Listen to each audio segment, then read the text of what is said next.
Salut à tous et à toutes. Me voilà de nouveau en train de faire un KMVP, c'est-à-dire Karim Michel vous parle, pour ceux qui ne le savaient pas ce que ça signifiait.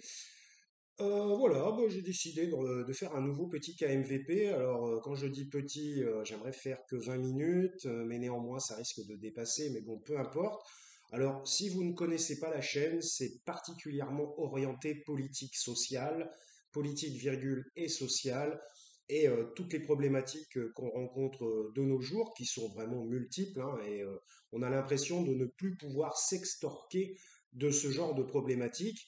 Elles sont à tous les niveaux, hein, justement. Bon, on va en gros faire défiler le panel de toutes ces problématiques. Je ne suis pas un spécialiste de l'économie, je ne suis pas un spécialiste du social. Par contre, je suis, on va dire, plus spécialisé dans l'individu au vu de mon parcours universitaire en psychologie. Voilà. Voilà, comme ça c'est fait parce que les gens ne savent peut-être absolument pas qui suis-je, que fais-je, voilà. Et d'où proviennent mes réflexions. Euh, donc, il se passe énormément de choses dans notre pays, mais bon, il n'y a pas que dans notre pays, effectivement. Alors, euh, c'est surtout à un niveau politique qu'on a, je dirais, limite, enfin, il faut que je fasse très attention aux mots que j'utilise, parce que, bon, ça n'aide absolument pas la chaîne à se faire référencer ou, euh, ou à avoir plus de gens qui écoutent, hein, évidemment. Bon, bref, ça n'est pas, de toute façon, ça n'est pas le but de la chaîne, hein, pour tout vous dire, mais bon, c'est vrai que s'il n'y a que 5 personnes ou 6 personnes, j'ai très peu de vues, hein, comme vous le savez. Alors, ce n'est pas la peine de se moquer, parce qu'il y en a qui se moquent, hein, mais en particulier les petits jeunes. Petits jeunes, ils se moquent parce que vous n'avez pas beaucoup de vues. Ils disent, ah non, mais c'est pas un gros youtubeur, donc c'est de la daube et tout ça. Bon, après, bon, voilà, c'est leur point de vue, s'ils veulent. Mais il s'est passé quand même beaucoup de choses depuis les manifestations d'hier. Je ne vais pas trop revenir sur la réforme des retraites, hein, puisque bah, de toute façon, il y en a encore pour longtemps. Le bras de fer est engagé, je l'ai dit la dernière fois dans l'ancien KMVP. Le bras de fer est engagé, mais il se passe énormément de choses qui font que mon but est essayer d'apporter une compréhension sur la décroissance totale du pays et finalement qui s'accompagne d'une souffrance assez importante, tout simplement de la population. Et donc, est-ce qu'on pourrait se dire, les gens sont un peu perdus aujourd'hui. Alors bon, c'est pas pour ça que moi je ne le suis pas non plus, hein, je suis aussi un petit peu perdu dans tout ça. Mais bon, j'essaie de réorganiser les informations et de les analyser à de ma propre façon. Donc, c'est quand même assez, on est assez dans une époque extrêmement compliquée. Moi, bon, je suis issu des années 80, hein, j'étais petit dans les années 80, adolescent, jeune adulte dans les années 90, et depuis 2000, on a vraiment une explosion des problématiques, des problèmes euh, qui proviennent de partout. Et on a l'impression, d'ailleurs, vous voyez, déjà, première réflexion, dès 2000, enfin, c'est moi, c'est ce que je pense. Et en 2000, qu'est-ce qu'on a eu? Qu'est-ce qu'on a eu? On a eu l'Europe, déjà. Parce que l'Europe, déjà, on peut en parler vite fait, parce que mon but n'est pas de développer un point de vue analytique pendant 20 minutes sur chaque sujet, ce que je faisais auparavant, mais je suis pas certain que ça soit utile. Euh, on a justement depuis l'Europe. Alors, on a justement, à ce point de vue sur l'Europe, au départ, c'était quelque chose qui devait faciliter, bon, on va pas revenir là-dessus, faciliter, tatati, tatata, mais on remarque que l'Europe est en train de s'organiser, en quelque sorte, tel un État, alors qu'elle n'a quasiment aucune légitimité, elle n'en a pas. Donc, alors après, on va dire, oui, mais bon, les gens qui ont voté pour à une époque, machin. Mais je crois bien qu'il y avait une histoire de référendum où ça avait été rejeté euh, sous Sarkozy ou je sais pas quoi. Enfin, ça avait été rejeté, non, c'était pas sous Sarkozy, mais bref. Et que, bon, ça a quand même eu lieu quand même. Donc, les référendums, il y a certaines personnes, personnages politiques qui s'assoient dessus déjà sur les référendums. Ce qui est déjà une attaque démocratique numéro un. Alors, depuis l'Europe, justement, 4 minutes 42, on va essayer d'accélérer. Depuis l'Europe, eh bien, on a l'impression que ça allait s'améliorer. Néanmoins, on a l'impression que l'Europe prend des directives, elle prend des directives de nos jours, et que les pays sont sommés d'accomplir, sinon ils ont des problèmes.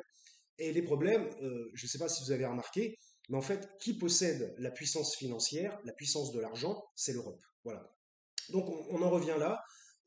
Évidemment, le président de la République, parce que je ne souhaite plus le nommer, le président de la République française, lui, est une personne qui prend énormément de décisions au sein de l'Europe. Alors bon, on ne le voit pas prendre des décisions réelles à la télévision, mais il est en coulisses, évidemment. Et donc, on a l'impression qu'ils vont de concert, en quelque sorte, ou voire on pourrait dire de cancer carrément.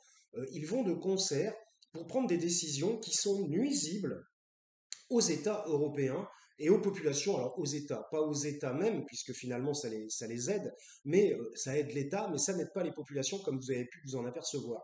Euh, Puisque de toute façon, je l'avais déjà dit, l'Europe c'est la planche à billets, c'est la Banque Centrale Européenne, qui, je le répète, est dirigée, enfin du moins à sa tête, par Christine Lagarde, hein, qui est une ancienne ministre de l'économie de Sarkozy.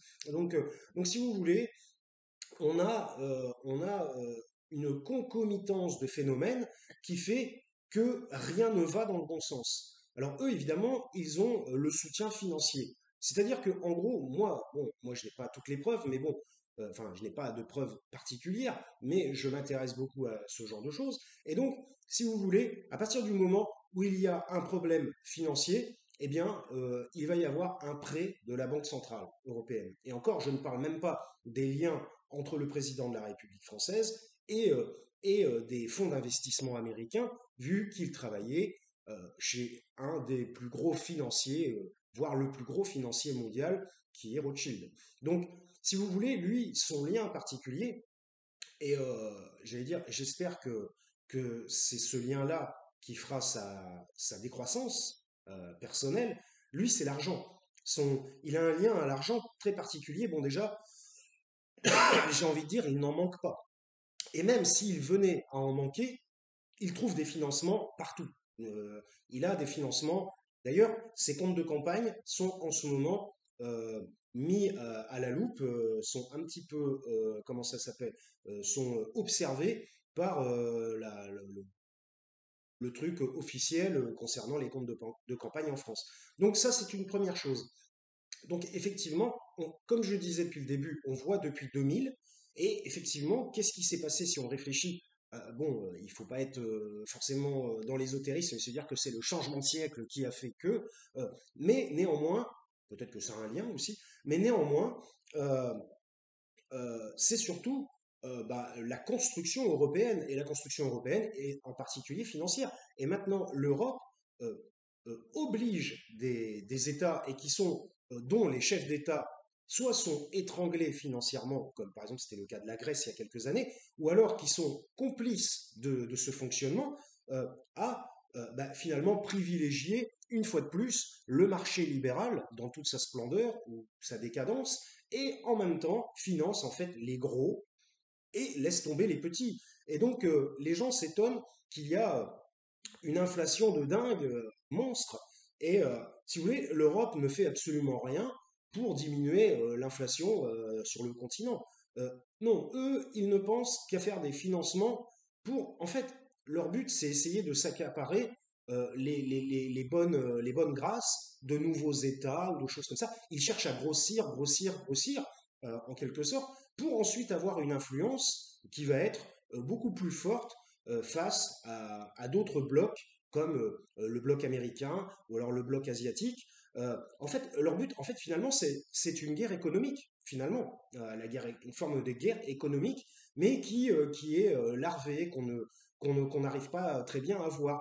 Et, euh, évidemment, ça va créer des tensions, et ça crée déjà des tensions très importantes entre les différents blocs que nous connaissons, sans parler évidemment du bloc russe en plus, pour l'instant. Donc si vous voulez, on est vraiment dans une période, vraiment, je suis en quelque sorte un peu dégoûté, et, euh, et j'ai même quasiment plus envie de parler, parce que je me dis que c'est vraiment tellement, enfin, nous sommes, vous et moi, hein, qui allez regarder cette vidéo, nous sommes des pions, nous sommes des pions, et si vous voulez, le président de la République française, et ça se voit, n'en a absolument que faire de sa population, puisque de toute façon, euh, lui, ce qui l'intéresse, c'est l'économie, les finances et la progression financière de la France. Et encore, quand je dis ça, progression financière, si il attaque le peuple avec des inflations monstres dont tout le monde est soumis à ces énormes inflations, en fait, il tue le PIB de la France, tout simplement. Parce que le PIB de la France, c'est pas uniquement quatre ou cinq grands groupes qui le font. C'est la totalité des acteurs de l'emploi, enfin des gens qui travaillent dans le pays. Et qui travaillent ou qui produisent des choses aussi, parce que parfois on peut travailler à perte, et je sais ce que c'est parce que je l'ai déjà fait et je le fais encore malheureusement. Euh, parce que bah voilà, alors je parle pas de YouTube, hein, mais ça pourrait aussi être un exemple, hein. C'est une forme de travail à perte parce que bah voilà, j'essaie de m'embêter à faire une vidéo et moi je ne gagne absolument rien, je n'ai pas 1000 abonnés, donc je ne suis pas monétisé du tout, quoi. Puis même, à la limite, si je les avais, je me demande si je serais quand même monétisé vu ce que je raconte.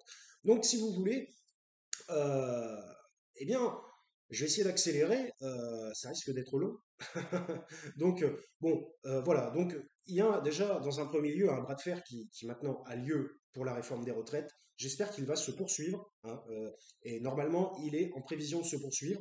Et depuis ce matin, apparemment, il y a les agriculteurs qui se sont joints au mouvement. Alors bon, après, au mouvement, c'est chacun est dans son petit mouvement, sans vraiment avoir de lien les uns avec les autres, mais petit plus petit plus petit, créer un mouvement beaucoup plus étendu. Donc, effectivement, le problème, si vous voulez, le problème du président de la République française, c'est que il ne tient absolument pas compte, et ça me rappelle un autre président qui a été condamné, vous voyez de qui je veux parler, il ne tient absolument pas compte de la souffrance de son pays. Mais voilà, donc s'il n'en tient pas compte, ça veut dire qu'il s'en moque, tout simplement. Donc, c'est relativement simple. Évidemment, c'est un beau parleur, un séducteur, et d'ailleurs, ça n'est pas moi qui le dis, c'est ses collègues qui l'ont placé auprès de François Hollande, Minc et Attali, qui l'ont dit qu'il était très fort en séduction, hein, de toute façon, là, bon, enfin bref, j'ai pas envie de rentrer dans des détails scabreux, euh, mais vous voyez peut-être de quoi je voulais parler. Donc, si vous voulez, la réforme des retraites, c'est l'un des premiers bras de fer très importants. Alors, il y a eu les gilets jaunes, mais la répression a été, justement, je voulais en parler un petit peu aussi. Euh, voilà, c'est un des premiers bras de fer extrêmement importants, et il faut, moi, selon moi, que ce bras de fer se poursuive. Parce que ce personnage qui nous dirige depuis maintenant 6 ans, d'ailleurs, c'est quand même assez étonnant, il nous a vraiment fait un coup de force politique, euh, puisque les gens rejettent l'extrême droite, ce qui est une bonne chose, je pense, euh, euh, du moins dans l'évolution humaine, hein, parce qu'autrement on revient à des années sombres. Eh bien, le problème, c'est que c'est par le rejet de l'extrême droite qu'il a été élu. Et lui-même l'a avoué lors d'une déclaration en 2010, enfin, lorsqu'il a été juste élu. Donc, bon, voilà. Et là, le gars se donne tous les mandats en disant, oui, c'était dans ma campagne, je l'ai dit. Non, et il a probablement pas dit. Il en a peut-être parlé très vite fait. Peut-être qu'il l'a énoncé à un moment donné. Mais une chose énoncée parmi 130 autres, ça passe à la trappe. Et évidemment, bien malin, il n'a absolument pas appuyé sur ce fait qui aurait effectivement, certainement, peut-être pu faire pencher la balance un petit peu plus en sa défaveur. Donc, si vous voulez, on est dans une société actuelle où nous sommes complètement manipulés, hein. On est manipulé. Alors, je ne vais pas revenir sur l'épisode médico-pharmaceutique qui s'est passé, mais nous allons de manipulation en manipulation, et le grand ordonnateur de ces manipulations, est tout simplement celui qui dirige notre pays, avec effectivement le soutien et l'aval de très très gros financiers euh, qu'il connaît dans le monde. Donc, si vous voulez, voilà, je sais même plus de quoi je voulais parler, mais bon, c'est une forme d'introduction qui est relativement longue, mais ah oui, c'était ça. Parce que je me disais en plus, c'est un lien, donc je me disais comment ça se fait, je m'en souviens pas. Bon, vous avez bien remarqué, Là, c'était une introduction, 14 minutes 50, donc c'est un peu long, je vous le concède, il n'y a pas de souci. Mais si vous voulez, eh bien, nous apprenons aujourd'hui les bénéfices des milliardaires. Petit café, voilà, je ne vais même pas dire le reste. Nous apprenons les bénéfices des milliardaires. Voilà, donc là, Total a fait 20,5 milliards de bénéfices. Il me semble que c'est sur une année, hein, me semble-t-il, c'est 2022. Euh, et donc, bah, 20,5 milliards. Voilà, bon, voilà. N'oublions pas, en première chose, que le président de la République française a supprimé l'ISF. C'était sa première décision lorsqu'il est arrivé au pouvoir il y a 6 ans.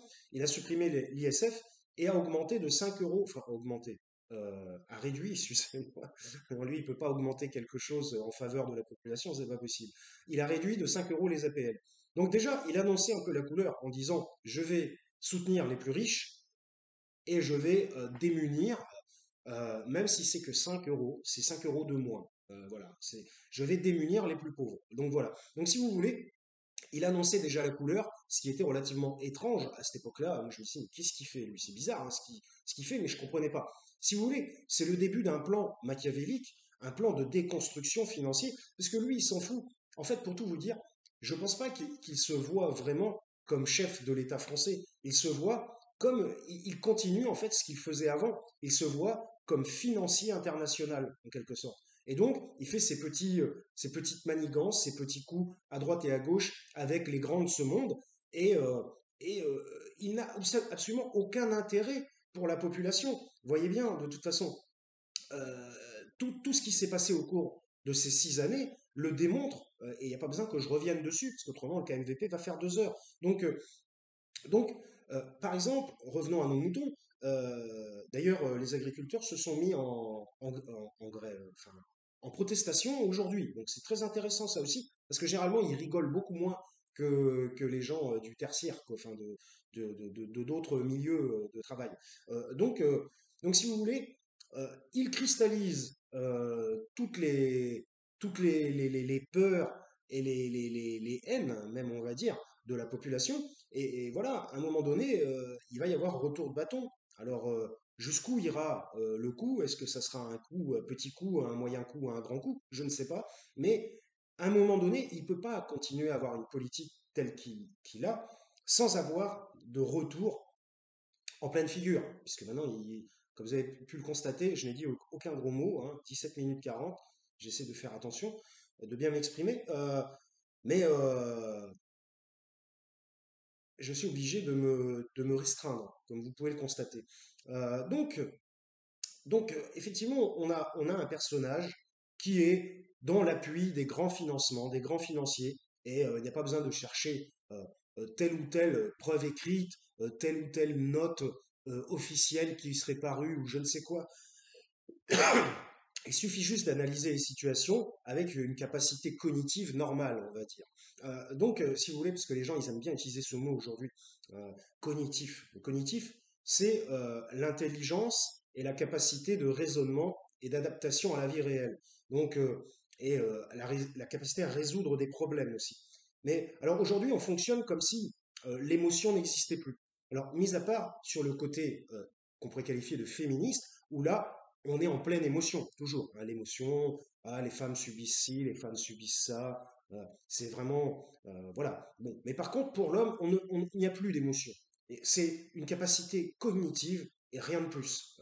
Ce qui est quand même relativement ridicule, puisque les hommes ont des émotions aussi. Enfin, il me semble, hein, quand même.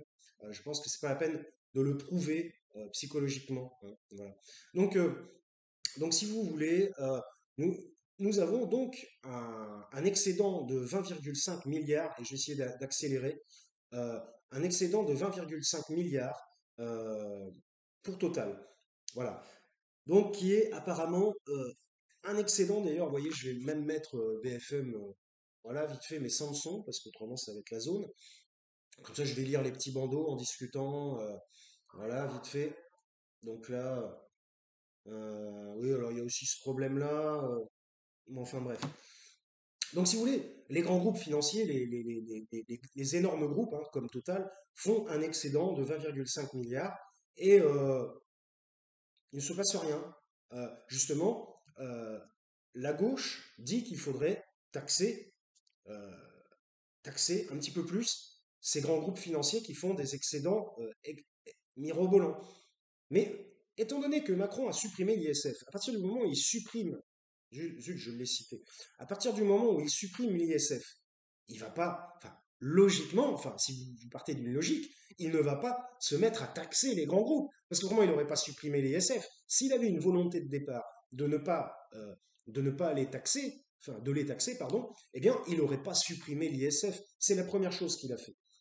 Donc, ceci montrait déjà la voie euh, de base qu'il allait suivre par la suite dans son mandat. Donc si vous voulez, en plus, qu'est-ce qu'il veut faire? Il veut faire travailler les gens 2 ans de plus pour payer des cotisations. Je l'ai déjà dit dans un ancien KNVP, il veut juste que les gens payent des cotisations. Ça risque d'être un KNVP de 40 minutes, tant pis, c'est pas grave. Il veut que les, parce que j'ai divers sujets à traiter. Voilà.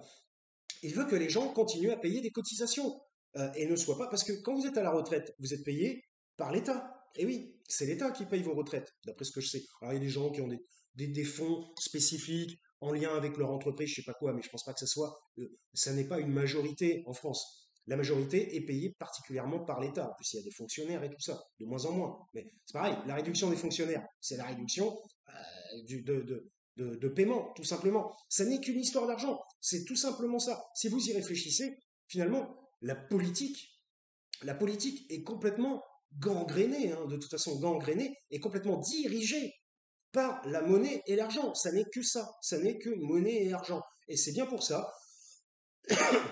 que l'intérêt des gens n'existe plus aujourd'hui. L'intérêt des populations n'existe plus, puisqu'il n'y a que l'argent pour, pour, euh, pour l'État, en quelque sorte. Et c'est qui en profite? J'ai envie de dire, qui profite de cet argent?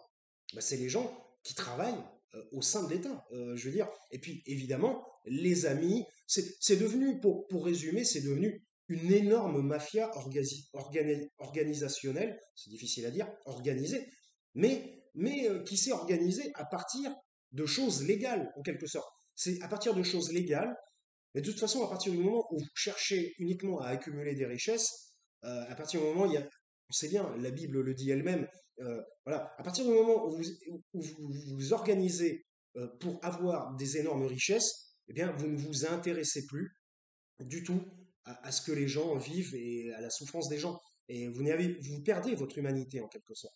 Euh, c'est l'argent, vous savez, par exemple, à l'époque où ils trouvaient de l'or aux États-Unis, en Alaska et tout ça, ça s'appelait la fièvre de l'or. Et pourquoi on disait la fièvre de l'or? Les anciens, souvent, étaient beaucoup plus lucides que nos populations. Aujourd'hui, de toute façon, nos populations sont matrixées par les écrans. Alors, moi de même, il n'y a pas de souci. Je suis aussi une personne qui utilise beaucoup les écrans, la preuve. Mais aujourd'hui, les gens, ils font quoi? Ils font du jeu vidéo, ils font des réseaux sociaux, ils se prennent la tête sur des petites choses inutiles, ou alors ils veulent faire valoir uniquement enfin, ils veulent essayer d'étendre leurs pensées. Bon, c'est peut-être un peu ce que j'essaie de faire aussi à travers mes vidéos, mais au moins, moi, je le dis, et j'essaie d'avoir des vidéos qui essaient de servir. Le but, c'est essayer de servir autrui. Et bon, bref. Et donc, si vous voulez, aujourd'hui, on a vraiment, évidemment, la population, de toute façon, c'est très difficile d'entrevoir ce qui se passe en coulisses derrière, surtout quand on est jeune, puisqu'on a d'autres problématiques à régler que la problématique de comment on est en train de virer le monde, tout simplement. Donc, si vous voulez, et ça fait 50 fois que je le dis, parce que j'aime bien le dire, si vous voulez, eh bien, nous sommes vraiment dans une période, et je pense qu'à un moment donné, enfin, qu'est-ce que cela peut-il donner au fur et à mesure du temps? C'est une forme de prédication. Qu'est-ce que cela peut-il donner? C'est-à-dire, ça va s'accélérer, enfin, s'accélérer peut-être pas, mais ça va continuer, ça va se poursuivre. En même temps, ça s'accélère très vite en ce moment. Ça va se poursuivre. Et donc, à un moment donné, qu'est-ce qui va se passer? Les populations vont être affamées. On va en revenir limite à l'époque des seigneurs, des rois, et la population va être affamée. Elle commence déjà à être affamée. Une inflation record, des mensonges d'État qui sont grandissants. On le voit bien avec des propagandes concernant le conflit, des propagandes concernant les retraites, des propagandes concernant entre ce que je dis et ce que je fais au niveau des hautes fonctions de l'État. Par exemple, le président de la République, alors bon, bah, ça part un peu en roue libre là, je ne voulais pas parler forcément de ça, disait, je souhaite une république exemplaire. Nous n'avons jamais vu, je tiens à vous le dire, jamais vu autant d'affaires,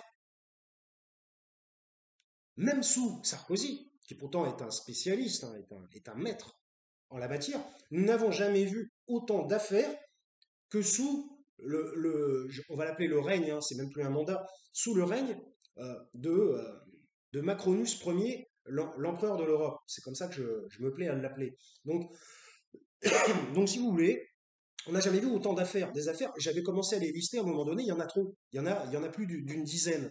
Plus d'une dizaine. Alors, qui sont multiples, on va pas revenir sur un tel, un tel, un tel, un tel. Des affaires, il y en a des dizaines. Là, il y a encore un truc, une affaire avec Dussopt, Dussault, je sais plus comment il s'appelle, là, c'est le rapporteur des retraites, là, je sais pas quoi, ou le ministre du Travail, je sais même plus. De toute façon, vous voyez, par exemple, sous son règne, il n'y a pas eu de remaniement.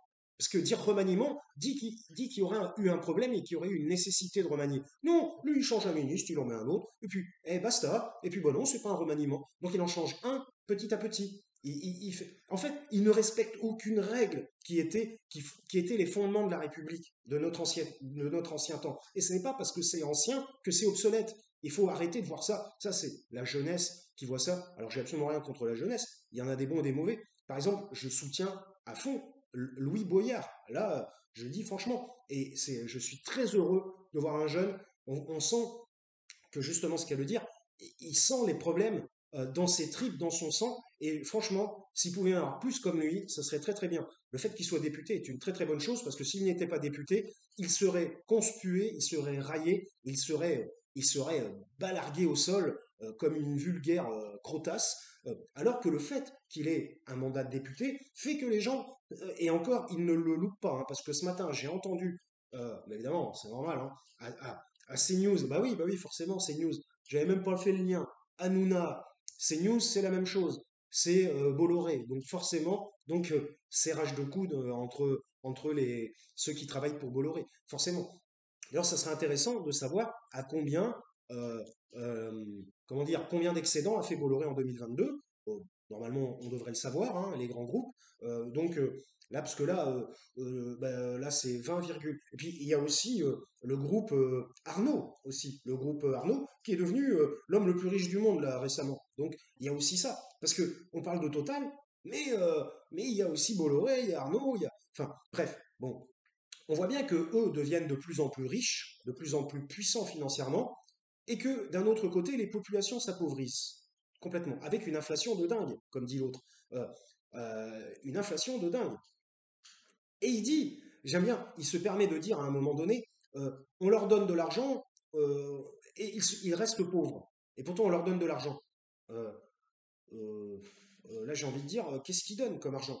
Qu'est-ce qu'ils donnent 500 balles de RSA, une ristourne de 100 euros une fois tous les 6 mois, alors qu'il a fourni à des grands groupes de médias qui sont dirigés maintenant par des oligarques français, c'est comme ça qu'il faut les appeler, hein, parce que quand on dit oligarque, ça a une connotation négative. Il disait bien ça pour les Russes, pourquoi pas pour les Français. Donc, par contre, eux, ils ont reçu des subventions de plusieurs millions.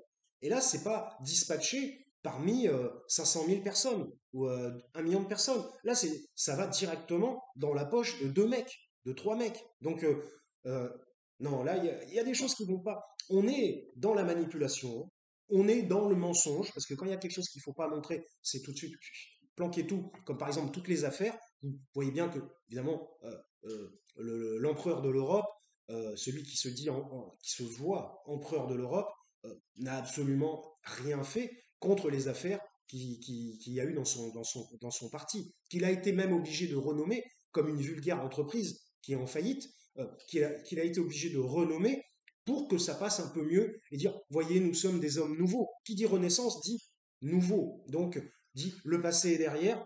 Mais là, depuis qu'il a été que son règne a été reconduit une seconde fois, nous voyons bien que c'est encore pire. Mais c'est pire, mais c'est largement pire que les 5 premières années. Là, et là, en un an, et paraît-il qu'après la réforme des retraites, c'est un porte-parole qui a voulu se faire mousser hier, qui l'a dit, la prochaine loi, moi je vous le dis, hein, moi je l'ai entendu, j'étais très étonné, ça s'appelle la loi du plein emploi. Alors attention, la loi du plein emploi, Parce qu'en fait, il veut vraiment, il croit vraiment, non mais en fait, il croit qu'il a un pouvoir surhumain, je pense. Il veut vraiment faire tomber, enfin, soi-disant, hein, évidemment, dans les chiffres, hein, évidemment, le chômage à 1%, 2%. Déjà, il dit, oui, on a réduit, il était à 7%, 8%, on l'a réduit à 5%. Bon, je ne vais pas revenir là-dessus, mais on sait qu'il y a un taux de radiation à Pôle emploi qui est énorme, énorme. Il y a même des gens qui sont complètement désinscrits, c'est-à-dire qu'ils sont sortis, qui sont complètement sortis comment ça s'appelle, des recensements, voilà. C'est-à-dire des gens, c'est-à-dire, si vous voulez, il va y avoir de plus en plus de gens qui sont complètement invisibles, invisibles administrativement. Donc voilà. Donc forcément, s'ils sont invisibles administrativement, ils ne sont pas dans les chiffres. S'ils ne sont pas dans les chiffres, c'est justement ceux qui feraient gonfler le chômage. Ils sont sortis des chiffres. Donc, bon, enfin bref. Nous sommes dans une manipulation de masse.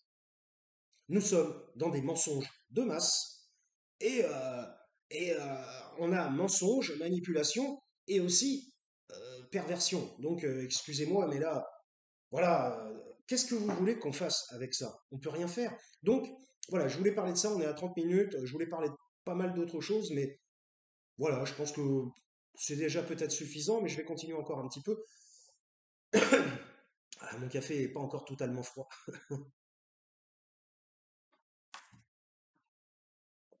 Et évidemment, lorsqu'on a des problèmes personnels très importants, que ce soit des problèmes familiaux, des problèmes de divorce, des problèmes financiers, pris à la gorge, eh bien, on n'a pas vraiment le temps de se pencher sur ce genre de questions. Et moi, j'aime m'y pencher, parce que peut-être j'ai le temps, mais alors financièrement, hein, moi, je suis à la rue comme tout le monde, hein. C'est une maison d'héritage, hein. Vous pourriez peut-être croire que j'ai acheté une très grande maison, absolument pas. C'est une maison d'héritage suite au décès de ma mère. Que voilà, hein, je préfère vous le dire, hein, pour ceux qui pourraient avoir des mauvais avis me concernant sans savoir. Parce que les gens parlent sans savoir, sans connaissance, sans aucun savoir, et ils vous taxent de ci ou de ça. Alors voilà, par exemple, donc ça va continuer. On va voir que les grands groupes, moi j'attends de connaître le chiffre des autres groupes français. Pour en revenir à Total, parce que franchement, là, je suis vraiment, là, je fais l'escargot, hein. Pour en revenir à Total, l'essence est à 2 euros encore, est revenue à 2 euros. Alors, bizarrement, le président de la République française avait dit à un moment donné, oui, faites un effort. Et bizarrement, ils ont fait un effort. Ils ont fait un effort de 30 centimes, je ne sais pas si vous vous souvenez. Mais ça a duré combien de temps? Ça a duré 3 mois, je crois. C'était de septembre à décembre, me semble-t-il. Ou alors d'octobre-novembre à janvier. Ou alors peut-être 2 mois. Donc, ils ont fait un effort 2 mois. Mais j'ai envie de dire, il n'y a pas besoin d'être un grand mathématicien. Ils baissent leur essence de 30 centimes en 2 mois, et ensuite, elle revient à 2 euros, et là, elle est partie à 2 euros pour combien de temps?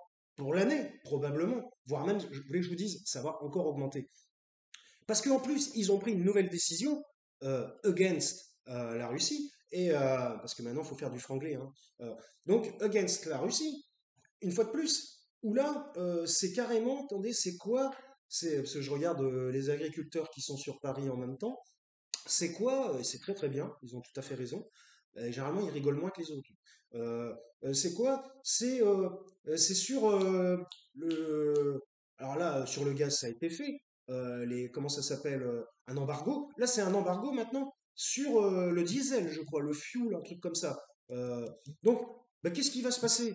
Puisque les importations vont être complètement bloquées, et puis il va falloir importer d'ailleurs, bah, il va y encore y avoir une augmentation, parce que même si les importations d'ailleurs ne sont pas forcément plus chères, les autres, ils utilisent tous les moyens pour augmenter à chaque fois. Donc ils vont dire, nous, on ne peut pas vraiment savoir si ça coûte plus cher, moins cher. Voilà, on n'est pas dans les petits papiers, ou voire même si on le sait, ben, ils s'en foutent. Donc, si vous voulez, ils vont importer d'autres endroits, et puis bah, ils vont en profiter pour encore augmenter le truc en disant ah bah oui, mais avant on avait de meilleurs tarifs, ah oui, mais c'est pas de notre faute, c'est le conflit. Vous voyez, il y a toujours des excuses, des fausses excuses en général. Voilà, donc 34 minutes 08, voilà. Donc il va y encore d'avoir des augmentations. Bon, moi j'ai rien à foutre, j'utilise pas de fuel. Mais ceux qui vont utiliser le diesel et le fuel, je sais plus si c'est exactement ça, mais je crois que c'est ça. Eh bien, mais oui, c'est le diesel, c'est ça. Non, non, parce que je suis en train de me poser la question. Eh bien, mais ça va augmenter encore, forcément. De toute façon, l'inflation va encore se poursuivre. Et moi, hier, justement, généralement, je suis grand consommateur de pâtes. Coup de chance, j'adore ça, et j'ai pas d'argent. Donc, c'est de la chance pour moi. Donc, et là, les pâtes, avant, il y avait des pâtes qui étaient en dessous d'1 euro. Et bien là, c'est 1,10 €. Elles ont pris 20 centimes. Avant, c'était à 0,90, ça sont à 1,10 voire 1 euro, 1,20 €. Donc, ce qui fait 30% d'augmentation. Donc voilà, donc 30% d'inflation supplémentaire. Donc là, maintenant, on est sur les produits utilisés par les pauvres. Donc voilà, alors l'histoire des prix coûtants, je sais pas quoi, ouais, bon, ils font ce qu'ils veulent. Je sais pas, j'ai pas vraiment vu énormément d'intérêt là-dessus. Donc voilà. Donc si vous voulez, ça va empirer. Et donc la lutte a démarré. Voilà, la lutte a démarré. Je suis à 35 minutes. Je voulais parler un petit peu de Boyard. J'en ai parlé tout à l'heure, mais c'était concernant les violences policières. Et je voulais parler un petit peu de Quatennens. Bon, on est à 35 minutes, bah, ça fera un KMVP de 45, 50, comme d'habitude. Finalement, j'ai besoin peut-être d'autant de temps pour expliquer ce que je veux dire. Euh, Là, je regarde, il y a les tracteurs qui arrivent sur Paris. Donc, très très bien, très bien. Moi, je dis très bien. Euh, voilà. Ce sont les agriculteurs, apparemment, ils ne vivent que d'aides financières et des aides financières ou alors de prêts. Ils vivent avec des prêts. Donc les mecs, en fait, ils vont même pas pouvoir rembourser leurs prêts. D'ailleurs, c'est ce que disait l'un des agriculteurs interviewés. Ils vont même pas rembourser leurs prêts, pouvoir rembourser leurs prêts. Leurs prêts, résultat, c'est les générations, leur génération descendante qui va avoir l'argent à rembourser. Parce qu'à un moment donné, c'est pas parce que vous mourrez que qu'on vous coupe le prêt, hein. À mon humble avis, je ne sais pas comment ça se passe, mais je ne crois pas. Donc bref, Louis Boyard a dit, alors je vais pas le dire puisque bon, machin, mais vous savez ce qu'il a dit. Il a dit en parlant des violences policières. Alors et là, Darmanin lui a répondu que alors il a utilisé son bon vieux gros mot là qu'il aime bien utiliser en ce moment. Vous savez de quoi je parle? Il commence par un B et, euh, en gros, il lui a fait comprendre que c'était à cause de gens comme lui, comme Boyard, que la France partait en décrépitude. Évidemment, c'est trop facile de rejeter sur l'autre qui n'a quasiment euh, aucun effet social, on va dire, même s'il en a un petit peu. Mais par rapport au gouvernement, il en a vraiment beaucoup moins, aucun effet social, c'est facile de rejeter la faute sur l'autre en disant ouais c'est de votre faute. Vous voyez, c'est simple, ce sont des gens en fait qui ne retiennent absolument pas qui ne prennent aucune responsabilité. Dès qu'il y a un problème, ah non non mais c'est pas de ma faute, c'est la faute de lui. Vous voyez, enfin voilà, bon c'est comme ça qu'ils se défaussent en quelque sorte. Donc si vous voulez, et ça fera au moins 15 fois que je le dis, et même si vous ne voulez pas d'ailleurs, eh bien, on a une politique, enfin vraiment, j'ai jamais vu un corps politique aussi lamentable depuis que je m'intéresse à la politique, c'est-à-dire depuis 30 ans maintenant. Donc, vraiment, c'est une catastrophe. Et évidemment, on va droit dans le mur avec des gens comme ça. Et si vous voulez, euh, il faut changer, il faut les changer. Il y a pas d'autre solution en tant que ces gens-là resteront au pouvoir. Eh bien, on ne peut rien faire, on ne peut rien faire. Ils prendront toujours les mêmes décisions, ils rejetteront toujours la faute sur les autres. Donc, quelle était la question? Il parle des violences policières, il a dit ah, la police. Et l'autre qui lui répond mais non, c'est à cause de vous, justement, qu'il y a des débordements dans la société, en gros, pour résumer. Et il a dit vous racontez n'importe quoi. Néanmoins, et ça, je vais dire aussi un autre truc derrière. Néanmoins, on est à 38 minutes, après je passerai au dernier sujet. Néanmoins, eh bien, il y a eu, depuis le début du deuxième règne du président de la République française, il y a eu, je crois que le chiffre que je vais donner est un peu aléatoire, mais je crois qu'il est un petit peu dans les clous aussi. Donc, il y a eu entre 12 et 15 morts tués par les forces de l'ordre. Vous savez, en particulier les gens qui ne s'arrêtent pas en voiture et tout ça. Bon, là, il y en a un peu moins là, ces derniers temps, bizarrement, alors qu'il doit y avoir autant de refus d'obtempérer hein, qu'avant, hein, parce que je pense, voilà, mais peut-être que ça en a calmé certains, peut-être, ce qu'on peut comprendre. Si vous faites un refus d'obtempérer, je dis pas qu'il faut en faire, hein, absolument pas. Moi, si je les vois, je m'arrête, hein, il n'y a aucun souci. Donc, euh, mais on a bien remarqué que un refus d'obtempérer, c'était une vous pouviez perdre la vie, hein. Voilà. Et il y en a eu entre 12 et 15. Donc, eh bien oui, il y a eu donc un assassinat, voilà, ça s'appelle comme ça, je suis désolé. C'est-à-dire une personne a été tirée, s'est fait tirer dessus avec des armes à feu. Voilà. Donc, alors, et ils sont décédés. Il y a bien la pire histoire, c'est l'histoire de cette pauvre jeune fille qui n'avait absolument rien demandé, qui était passagère, et qui s'est faite buter. Allez, faut arrêter. En plus, maintenant, vous savez, ils veulent augmenter la censure partout. On n'a plus le droit de rien dire, faut plus dire gros mots, bientôt on n'aura même plus. D'ailleurs, c'est un peu le cas à l'Assemblée nationale, on n'a même plus le droit de les critiquer.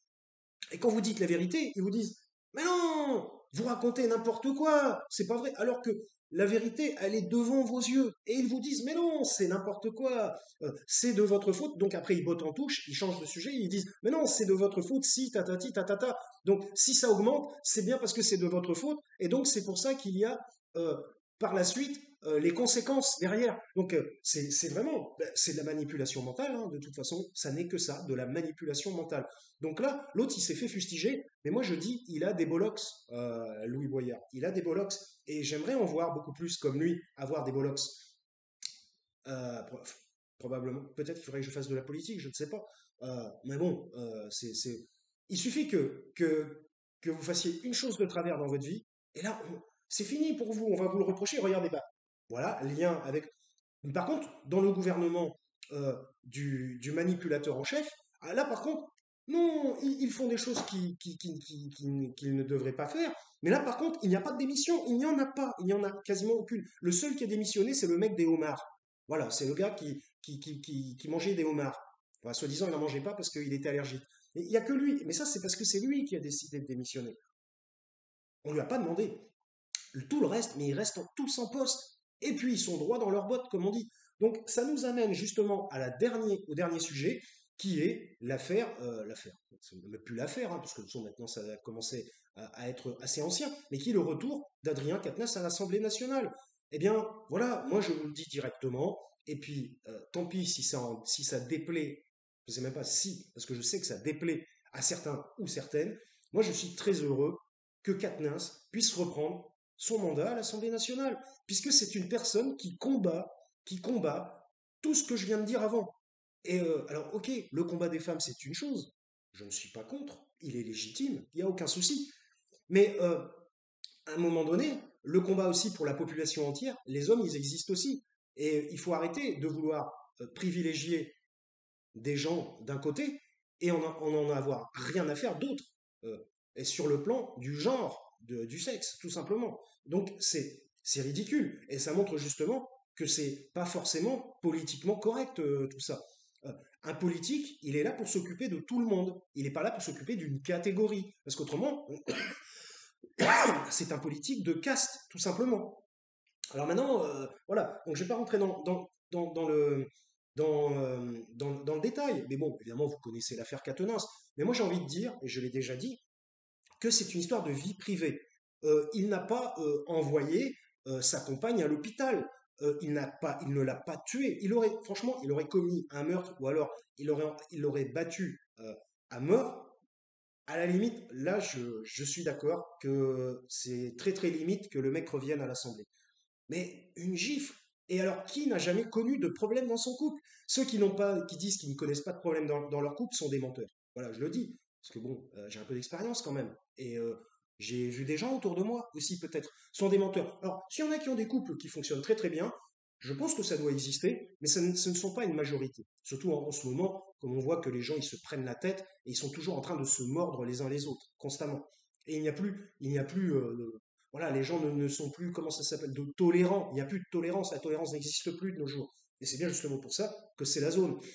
Donc, si vous voulez, eh bien, moi, je suis très content du retour de Quatennens parce qu'il va permettre de continuer de combattre la manipulation de la Macronie. Et justement, alors l'autre là, alors excusez-moi, je vais utiliser un terme qui pourrait être dégradant peut-être, mais j'utilise que pour elle, hein, pas pour les autres.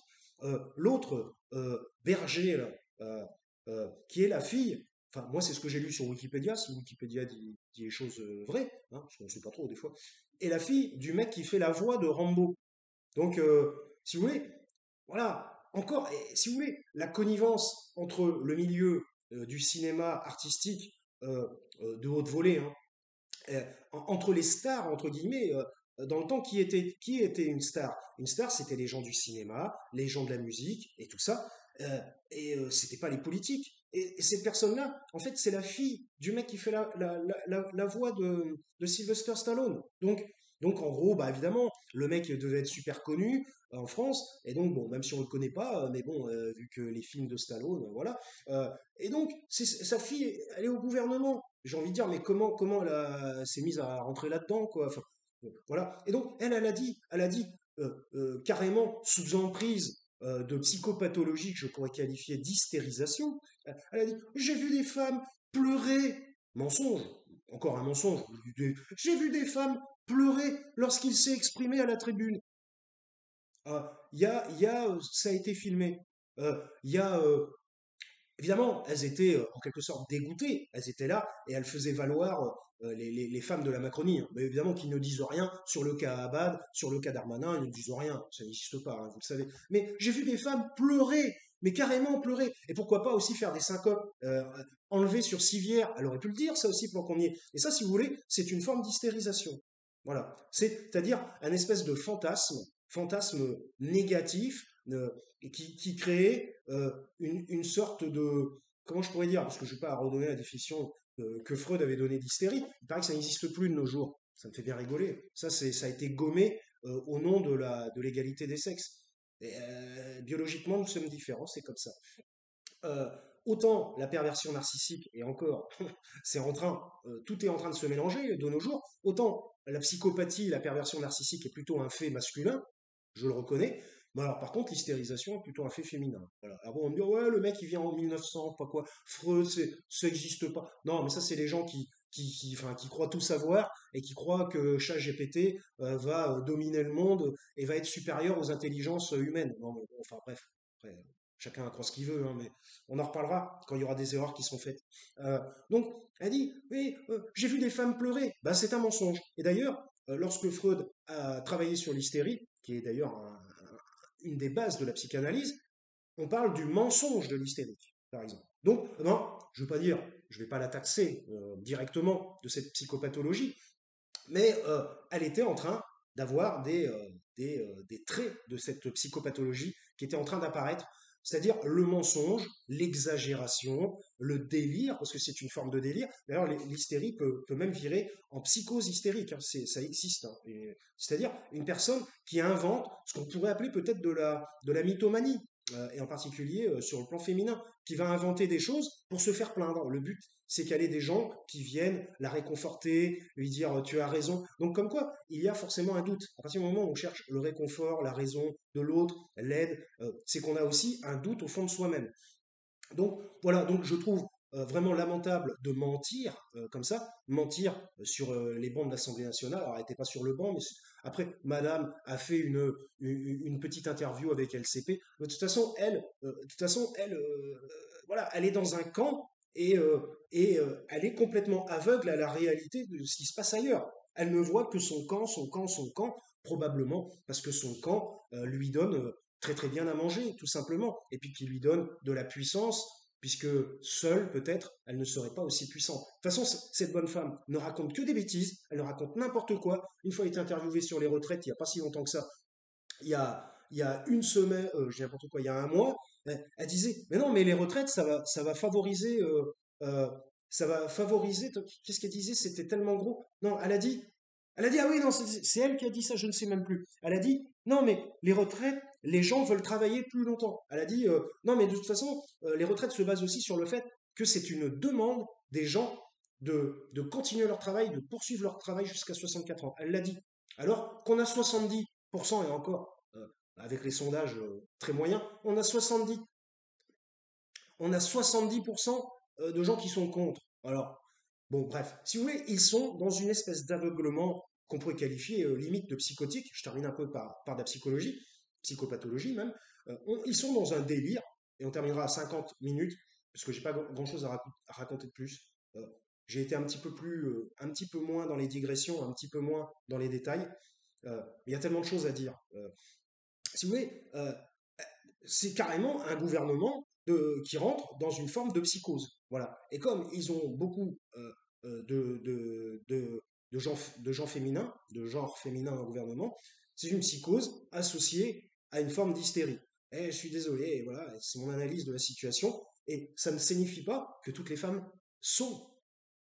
Vous voyez, je veux dire, La psychopathologie, ça existe. Il y a des gens qui le sont et des gens qui ne le sont pas et qui sont du même genre. Je ne suis pas en train de faire un conflit de genre, absolument pas. Je dis juste qu'il y a des gens qui sont, regardez par la fenêtre, il y a des gens qui sont atteints de psychopathologie et d'autres non. Et c'est comme ça, voilà. Et autrement, la psychiatrie n'existerait pas, la psychanalyse n'existerait pas, et la psychologie et la psychopathologie n'existeraient pas non plus. Donc voilà, et les maladies n'existeraient pas non plus. Alors, après, ouais, je suis malade, machin, la psychiatrie c'est un petit peu différent. Même si c'est considéré comme une maladie, parce qu'aujourd'hui on est dans la toute-puissance de la médecine, et c'est la médecine qui décide de tout. Et on voyait bien, avec ce qui s'est passé, avec la pandémie. Voilà. Bon, écoutez, je m'arrête là, 50 minutes 17, c'est déjà un peu long, bien qu'il y aurait beaucoup d'autres choses à raconter. Mais plus ça va, et plus je m'auto-censure, hein, c'est une catastrophe. Je m'auto-censure de plus en plus. J'essaie de ne pas être trop agressif dans mes propos, parce que aujourd'hui, à partir du moment où on a ça, on vous rejette, vous êtes rejeté, vous avez une forme d'agressivité, et on va vous dire, ah mais non, c'est votre faute, vous êtes agressif, donc c'est vous qui êtes le problème en quelque sorte, puisque vous avez une agressivité. Mais quand on vous marche dessus, qu'on s'essuie les pieds sur vous, qu'on vous discrédite, qu'on vous traite de n'importe qui, de n'importe quoi, et qu'on dit que vous êtes un zéro pointé. Bon, vous voyez, c'est un peu ce que je viens de faire avec le gouvernement actuel. Mais bon, moi, je suis pas à la direction des affaires. Moi, je dirige rien du tout. Moi. Je dirige juste ma chaîne YouTube KMVP. Donc, si vous voulez, moi, je n'ai pas d'influence directe sur la vie des Français. Quand je dis sur la vie, c'est la vie plus loin. Mais j'aimerais peut-être avoir une influence, puisqu'il ne me semble pas qu'elle soit négative, sur la vie, L apostrophe, AVIS. Donc, voilà, bah écoutez, si vous avez trouvé ça très intéressant, enfin, très, ou un peu intéressant, j'espère que ça l'est, très, mais si vous avez trouvé ça un petit peu intéressant, eh bien, mettez un like, tout ça, machin, connaissez les trucs youtubesques, partagez si ça peut être cool, puis c'est surtout abonnez-vous, hein, faites un peu grossir la chaîne, voilà. Je m'arrête là, 51 minutes 43, c'était un peu long, ça va mettre du temps à uploader parce que j'ai pas la fibre, bref, bon, bah écoutez, c'était KMVP. Je vous remercie de m'avoir écouté. Et puis, comme portez-vous bien, comme d'habitude. Et je vous dis, comme d'habitude, à la prochaine. J'aimerais traiter des sujets un petit peu moins politiques et tout, parce que voilà, c'est gavant à force. Hein, moi, ça me donne envie de, voilà. Mais j'aimerais traiter d'autres sujets plus cool, quoi. Enfin, plus cool, pas forcément plus cool, mais enfin, qui sortiraient de la politique. Mais il y a tellement oh là là, c'est tellement. Si vous voulez, on est en train de se faire massacrer. Massacrer, vraiment. Je pense que ça va se poursuivre. De toute façon, il n'y a pas 50 000 solutions. Il faut à un moment donné, je sais pas comment ça va se passer. Mais à grand problème, grande solution. C'est pas du Spider-Man. Hein. Bref, allez, je vous dis à la prochaine.